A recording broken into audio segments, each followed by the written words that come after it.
ఏముంది దేవుడా, hats off. ఎవట్రా అందాన్ని ఆర్డర్ ఇచ్చి మరి చేయించుకుందే? కానీ ఏం లాభం, ఇంత అందాన్ని విగ్రహం చేశావే. గుప్పడంత ప్రాణం పోసి నాకు ఇస్తే గుండెల్లో పెట్టి చూసుకున్నా.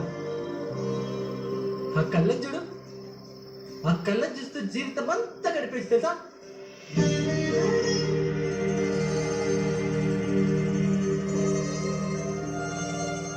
ఈ లిప్స్ మీగడతో చేసిన chips. Wow, what a poetry అన్నది.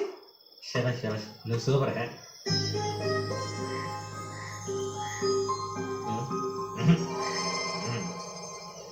ఈ నడుం చూడు, చందమామని అటో ముక్క ఇటో ముక్క కొరికేసినట్టు ఇంత నాజుకుందంటే బాబోయ్ పిచ్చెక్కిపోతుంది. ఏ భగవాన్, ఇలాంటి అమ్మాయి నా జీవితంలో ఉంటుంటే ఈ కాలికి మట్టి కూడా అంటించాను కదా. వింటున్నావా? మట్టి కూడా అంటించాను కదా.